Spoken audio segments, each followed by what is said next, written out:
Салам достор, назарыңыздарда Аралаш медиа. Бүгін сіздерге көпчүлүктүн купулуна толуп акыркы кездери хитке айланып жаткан Ноландын Одиссея тасмасын кыскача баяндап бермекчибиз. Сиз шашпай отуруп видеону аягына чейин көрүүгө даяр болуп калган болсоңуз, биз баштадык.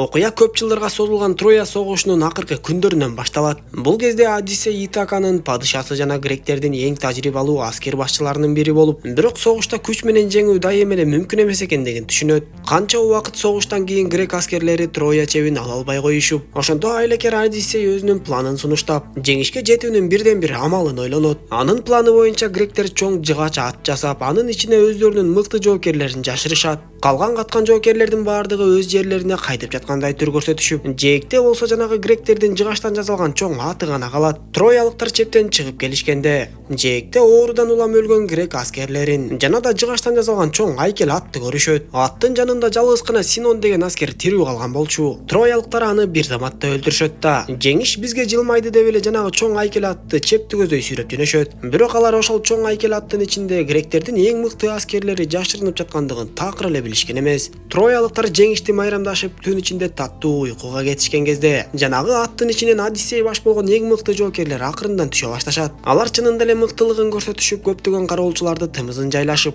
коңгуроо кагылып, Троя аскерлери аларды билип калып каршылык көрсөткөнүнө карабай, Одиссей баштаган грек аскерлери чептин дарбазасын ачып жибергенге мүмкүн болот. Ошондо кемелери менен үйлөрүнө кайтып жаткандай түр көрсөтүп жаткан жер жайнаган грек аскерлери падышасы Агамемнон баш болуп кирип келишип эле Троянын бир заматта эле күл талканын чыгара башташат. Алар өтө эле зулумдук көрсөтүшүп, жаш кары же аял эркегине карабай, баардыгын чекеден өлтүрүп, болгон жердин баардыгын өрттөп баратышты. Ошентип акыры Троя талкаланып, Агамемнон Одиссейдин мындай айлекерлигине ыраазы болгондой болду. Грек аскерлеринин баардыгы келген жактарына кайтмакчы болушуп, Одиссей дагы өз жоокерлери менен Итаканы көздөй жөнөйт. Анын мекенинде аялы Пенелопа жана уулу Телемах күтүп жаткан эле. Троя согушу бир канча жылдарга созулгандыктан, Телемах атасы согушка кеткенде али кичинекей бала болуп, эми болсо чоңоюп калган кези болчу. Одиссейдин эң негизги максаты үйүнө кайтып, үй бүлөсү менен кайрадан жашоо өткөрүү эле. Бирок анын сапары такыр эле күтүлгөндөй болбой, анын кемелери улам сайын жаңы кырсыктарга туш боло баштайт. Эмнегедир эле анын үйүнө кайтып барышына бүтүндөй жаратылыш каршылык көрсөткөндөй. Шамалдын багыты таптакыр өзгөрүп, туман басып, борон чапкындар дайыма болуп жатты. Деңизде ары сүзүп, бери сүзүп жүрүшүп дээрлик азык түлүктөрү да түгөнүп, Одиссей жана анын жоокерлери акыры келип бир аралга туш болушат. Албетте дароо эле аралга аңчылык кылалы, азык түлүк табалы деп кирип жөнөшүп, Одиссей тоо борунан бир жалгыз эле койдун кетип бара жаткандыгын көрөт. Бир аскер аны атып жиберейин деп шашылса, Одиссей аны токтотуп, койлор жалгыздан жүрбөйт го. Бул жерде кандайдыр бир сыр бар деп ошол койдун артынан жөнөшөт. Барына чексиз.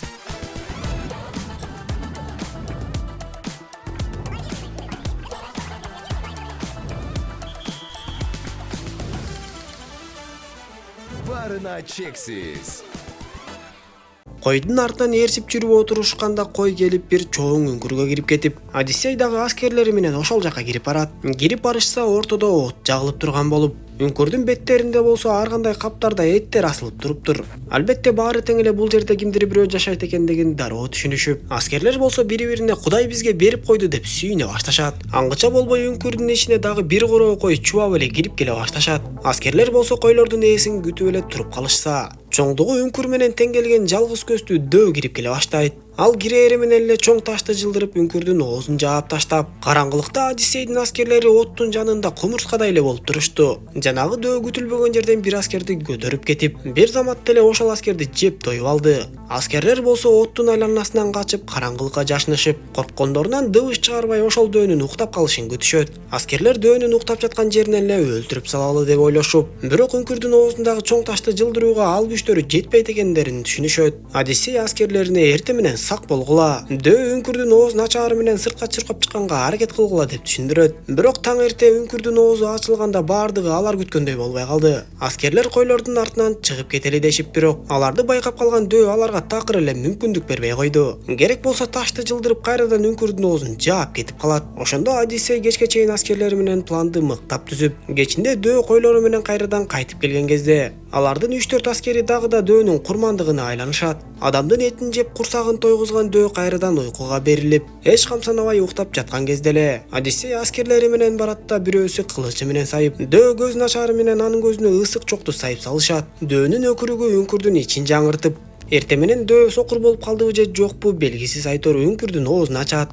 Ошондо аскерлер жанталашып кой менен кой болушуп, жөрмөлөп отуруп бардыгы тең сыртка чыгып кеткенге мүмкүн болот. Бирок ошондо да болбой эле Одиссейдин бир канча аскерлерине от болду. Ошондо Одиссей өз аскерлери үчүн өч алгысы келип, жаасы менен дөөнү көзгө атып биротоло сокур кылат. Андан соң жээкке каршы отурушуп кемелерине түшүшүп, жанагы дөөдөн алыстап биротоло кутулуп кетишет. Бирок ошондон кийин дагы Одиссей жана анын аскерлери үчүн тоскоолдуктар улана берди. Бороон чапкындан жана ачарчылыктан аскерлер чекеден өлө башташып, Одиссей болсо өз үйүнө жакындабай эле барган сайын алыстагандан алыстап баратты. Узак убакыттан кийин алар дагы бир аралга туш болушуп, дароо эле жээкке түшүшүп, кылдаттык менен тамак издеп жөнөшөт. Бирок бул жерден дагы мен шумдукмун деген грек аскерлерин чоң коркунучтар күтүп турган эле. Көрсө бул аралда өтө чоң эмес, бирок өтө күчтүү келген адам жегич алп адамдар байырлашат экен. Грек аскерлеринин күчү алардын күчүнө такыр эле тең келе албай, чилдей эле чачырашып кемелерин көздөй жанталашып качып жөнөшөт. Ушул жерден дагы Одиссейдин бир нече аскерлери жан беришип, качып келип андан ары кемелери менен качууга аракет кыла башташканда, Одиссейдин кемесиндеги аскерлер гана качып кетүүгө мүмкүн болуп, ал эми калган эки кемедеги аскерлерди алп адамдар оюнчуктай эле ойнотушуп бүт баарын кырып салышат. Албетте Одиссей эми саналуу гана аскерлери менен калып, анын айынан ушунча аскерлер курман болуп кетишсе дагы, калган аскерлер Одиссей кайсыл багытта сүзөп istесе ошого макул болуп жатышты. Барган сайын Одиссейди ой басып, мен ушунча аскерлеримди жөн эле кырып алдым. Эми калган аскерлерди аман эсен мекенге жеткиришим керек. Эмне үчүн менин жолум мынчалык тосулуп жатат деп ойлонуп, акыры бул нерсени Кудайдан келген сыноо, Троядагы алардын кылган мыкаатчылыгы үчүн берилген жаза катары кабылдай баштайт. Дал ушул үчүн ал бир четинен өзүн күнөөлөп, эгер мындай айлекер амал ойлонбогондо биз Троя чебин ала албайт элек, ичине кирип элдин баардыгын кырбайт элек. Бул бизге жеңиш алып келгени менен биз Кудайдын мыйзамына каршы чыктык. Эч аяусуз эле жаш балдарды, кыздарды, аялдардын баардыгын мыкаатчылык менен өлтүрдүк деп, эми ушул мыкаатчылыгыбыз үчүн Кудай бизди жазалап жатат деп божомолдойт. Ошентип дагы бир канча узак сапарда жүрүп отурушуп, Одиссей аскерлери менен дагы бир аралга туш болуп, аралдын бир жеринде түтүн чыгып жаткандын көрүшөт. Айла жок тамак аш табуу керек болуп, жээкке түшүшүп, аскерлер дагы бир коркунуч жаралабы деп шектенишип, Одиссейди жана дагы бир аскерди жээкке калтырышат да өздөрү чалгынdoого жөнөшөт. Анда Одиссей аскерлери чалгынdoого кеткенде, жаасын алып аңчылык кылып турайын деп чечет. Аскерлер тоо борундагы түтүн чыгып жаткан үйгө жакындай беришип, чыгып бара жатканда ар кандай жырткыч жаныбарлардын жаткандарын көрүшөт. Үйдүн ичине кирип арышып эле түркүн, мөмө, жемиштер, тамак аштар бар экенин көрүшүп, сырттан кирип келген аялды чочутуп эле кармап калышат. Одиссей болсо жээк жакта оттоп жүргөн бир эликти көрүп, бирок негедир аны атпай дегенде үркүтүп алат да, андан соң гана артынан кууп аңчылык кылып жөнөйт. Ал эми аскерлер болсо жанагы аялды тынчтандырышып, биздин сага эч кандай зыяныбыз жок, бизге болгону тамак аш керек деп айтышса, ал аял аскерлерге баарыңардын курсагыңарды тойгузам деп, зоот кийимиңерди жана кылычыңарды үйдүн жанына чечип анан киргиле деп айтат. Курсагы ач аскерлер дароо эле макул болушуп, зоот кийимдерин, курал жарактарын үйдүн жанына таштай башташат. Бирок дал эле ошондой зоот кийимдер жана кылычтар ошол үйдүн айланасында өтө көп экендигин байкашат. Бирок ачкалыктан улам мээлери иштебей калдыбы айтор. Дасторконго отурушуп эле жанагы аял берген тамакты иче башташат. Бир аз убакыт өткөндөн кийин гана таң калыштуу нерселер боло баштап, тамактанып жаткан аскерлер кыймылдай албай эле бир кызыктай абалга келип калышат. Көрсө бул аял сыйкырчы болуп чыгып өзүнүн ар кандай сөздөрүн сүйлөп эле отурган аскерлердин кулактарын, мурундарын чоңойтуп эле жаныбарларга айландыра баштайт. Дал ушул мезгилде Одиссей дагы жанагы эликти кубалап жеткен эле. Бир көз ирмемде эле ал эликти жаа менен атып түшүрүп, кулап түшкөн жерине жетип барса, ал жерде элик эмес эле адам жатканын көрөт. Ошондо бул жерде дагы бир сыр бар экендигин түшүнүп калган Одиссей жанталашып чуркап эле жээкке жетип, андан ары аскерлерге чуркап жөнөйт. Ал дагы тоо борундагы үйгө чыгып бара жатып арстан жолборсторду көрүп, андан ары барып эле чочколоруна тамак берип жаткан аялга туш болот. Ал аял адатынча эле Одиссейге куралыңды таштап үйгө кир деп чакырып, меймандостугун көрсөтмүш болуп эле дасторконду даярдай баштайт. Бирок бир жамандыкты сезген Одиссей алдына коюлган тамакты жебей, аскерлердин кайда кеткени жөнүндө сурап биле баштайт. Бир аз сүйлөшүүдөн кийин эле Одиссей эле өзүнүн акылдуу экендигин билгизип, Ал аялдын бар сырын билип алат да капаста турган карганы муунтуп өлтүрмөкчү боло баштайт. Көрсө сыйкырчы аял өзүнүн жакын адамын дагы каргага айландырып салган болуп, акыры Одиссейге баш ийет да жанагы чочкого айланып жүргөн аскерлердин бардыгын калыбына келтирип кайтарып алган соң, ошол сыйкырчы аялдан маанилүү нерселерди билип алат. Дал ошол аялдын айтымы боюнча ал өлгөндөрдүн дүйнөсүнө барып, ал жерде ошол согушта курман болгон адамдар менен жолугат. Ошол жерден Одиссей өзүнүн өткөн жашоосуна кайрадан көз чаптырып, Троя согушунда каза болгондорду эстейт. Өзүнүн берген буйруктарынан улам дагы өлгөн адамдарды эстеп, жеңиштин артында канча адамдын өмүрү тургандыгын түшүнөт. Ошондо анын ичинде маанилүү суроо пайда болуп, мен чындап эле баатырмынбы, же болбосо жеңиш үчүн баарына даяр болгон жөн гана согушкер мыкаачымынбы деп ойлонот. Андан ары сапарларын улап жөнөшкөндө Одиссей жана анын аскерлери өзгөчө обондуу үнгө туш болушат. Мындай нерсе алар үчүн илгертен эле белгилүү болуп, ошол үндөр адамдарды укмуштуудай кумар менен өзүнө тартып, өлүмгө алып бармак. Ошондо Одиссей жоокерлердин кулактарын жабууну буйруп, бирок өзү ошол обондуу үндү уккусу келет. Ошондуктан ал өзүн кеменин ортосуна байлатып салат да, ошол аймактан өтүп бара жатканда обондуу үн Одиссей үчүн укмуштуудай кооз болуп сезилет. Алар ага анын эң чоң каалоолорун сунуштап жаткандай болуп, бүткүл жыргалчылык ошол жакта болгондой сезилип кетет. Одиссей байлануу болгондуктан алардын азгырыгына толугу менен берилбей аман калат. Бирок ошол учурда кулагын ачып жиберген аскерлердин бири жинди болуп калган немедей эле кемеден секирип, ошол аскаларды көздөй өлүмгө сүзүп кетти. Ошентип арадан дагы бир канча убакыт өткөндөн кийин Одиссейдин кемеси толугу менен талкаланып, аскерлеринин баардыгы кырылып жок болуп, бир гана өзү аман калат. Ал Агигия аралдарынын жээгине чыгып калып, ал жерде болсо Калипсо аттуу аял жашачу. Ал Одиссейди таап алып кам көрүп, жарадар болгон Одиссейди сактап калат. Бирок Одиссейдин абалы өтө оор болот. Одиссей ошондо акырындык менен өзүнүн өткөнүн унутуп, Трояны, согушту, өзүнүн жоокерлерин жана Итаканы унутат. Керек болсо өз аялы Пенелопа жана баласы Телемахты да унутуп, Калипсо аны дубалап башын айландырып алгандай эле Одиссейге жаңы жашоо тартуулап, бир гана экөө бактылуу жашап башка нерсенин баардыгын унуттуруп салат. Одиссей ошол жакта Калипсо менен 7 жылдай жашоосун коротот. Акырында анын ички сезимдери эмнегедир ойгу-туйгу болуп эле өткөн жашоосу кайрадан эсине келе баштайт. Ал өзүнүн үй бүлөсү бар экенин эстеп, аялы аны күтүп жаткандыгын түшүнүп, уулу Телемахтын атасыз чоңойгонун да билет. Калипсо 7 жылдан бери Одиссейге ар кандай чөптөрдү берип башын айландырып жүрсө дагы, өткөн жашоосун толугу менен эстеген Одиссей жыгачтардан кичинекей кайык курса дагы аралдан кетүүнү чечет. Дал ушул Одиссей жок болгон жылдарда Итакада абал таптакыр өзгөрүп кеткен.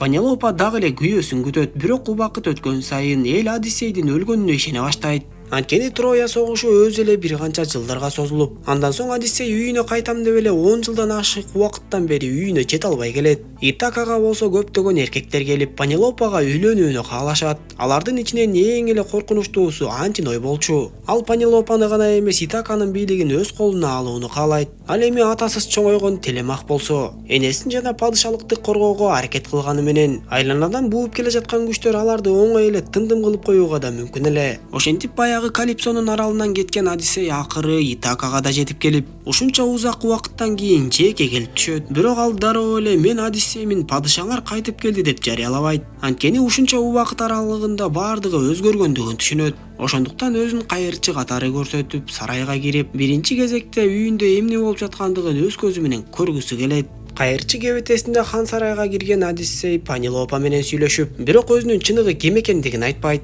Пенелопа болсо ага өзүнүн күйөөсү жөнүндө айтып берип, ал дагы эле Одиссейди жакшы көрөрүн, дагы эле тынымсыз күтө берерин, бирок анын кайра кайтып келерине ишенүү барган сайын кыйын болуп бара жаткандыгын айтат. Одиссей болсо анын сөздөрүн унчукпай угат. Эң оор нерсе ал өзүнүн аялынын алдында турат, бирок ага мен сенин күйөөңмүн деп айта албайт. Ошентип кайырчынын сөздөрүнүн дагы таасири менен Пенелопа эми жаңы чечим чыгарат. Ал өзүнө үйлөнгүсү келген эркектерге мындай шарт коюп, Одиссейдин жаасын ким тартып аны туура колдоно алса, ошол адамга турмушка чыгам. Колуңардан келсе күчүңөрдү бир сынагыла дегендей кылып эле баардык көз атып жүргөндөрдү жер төлөөгө чогултат. Көптөгөн адамдар Одиссейдин жаасын тартканга аракет кылышып, биринин артынан бири тырмышып, бирок эч кимисинин колунан келбей жатты. Ошондо баягы кайырчы кейпинде жүргөн Одиссей өзү чыгып келет да, жааны көп кыйналбай эле тартып коюп, андан соң жебени өтө таамайлык менен атып жиберет. Ошондо гана баарынын оозу ачылып бул жерге Одиссейдин өзү келип калгандыгын түшүнүшөт. Ошондо Пенелопанын күйөөсү болом тактыны тартып алам деп чогулган адамдардын баардыгы ошол жерде Одиссейдин колунан эле биринин артынан бири мерт боло баштайт. Албетте Одиссей анын атасы экенин билгенде Телемах дагы ага жардам көрсөтүп, бир топ кагылыштан кийин Одиссей дагы бир топ жарадар болуп, ошол жерден Антиной дагы көз жумат. Ошондо гана Пенелопа дагы анын чыныгы Одиссей экендигин түшүнүп, ошончо убакыттан кийин Пенелопа менен Одиссей кайрадан жолугушат. Бирок бул кадимки эле баатыр үйүнө кайтып келди деген бактылуу аяктоо эмес. Анткени Одиссейдин ичинде дагы эле согуштун жана өткөн окуялардын оор жүгү бар болчу. Ал Трояны эстейт, өлгөн адамдарды эстейт, өзүнүн кылган иштерин да эстейт. Ал эми Пенелопа дагы мурунку Одиссей менен азыркы Одиссей экөө эки башка экендигин түшүнө баштайт. Согуш, узак сапар жана башка нерселер Одиссейди көп ойлондуруп, өтө өзгөртүп койгон. Тасманын аягында болсо Одиссей өзүнүн өткөнүнө көз чаптырып, кайрадан падыша болууга өзүн татыктуу сезбейт. Ал өзүнүн жеңиштери канчалык көп адамдардын өлүмүнө алып келгенин түшүнөт. Согуштун өзү адамдарды өзгөртүп, аларды коркунучтуу нерсеге айландыра алаарын дагы түшүнөт. Ошондуктан ал бийликтен баш тартат. Негизи Одиссейдин алдында тандоо бар болчу. Ал Итакада калып кайрадан падыша боло алмак, бирок ал муну каалабайт. Ал Телемахка бийликти өткөрүп берип, Телемах Итаканын жаңы падышасы болуп калат. Ал эми Одиссей менен Пенелопа Итаканы таштап кетүүнү чечишип, Одиссей жөн гана өткөн жашоосунун көлөкөсүнөн алыстап, жаңы жашоону баштоону каалайт. Негизи Одиссея тасмасы жөн гана дөөлөр, желмогуздар же мифтер тууралуу укмуштуу окуя эмес. Бул согуштан кийин адамдын өзүн кайра табуусу жөнүндө окуя. Тасмада канчалык мифология аралашпасын, тасмадан ала турчу сабактар көп. Видео жаккан болсо дос тааныштарыңызга бөлүшүп койгонду унутпаңыз. Кийинки видеолордон көрүшкөнчө аман болуңуздар.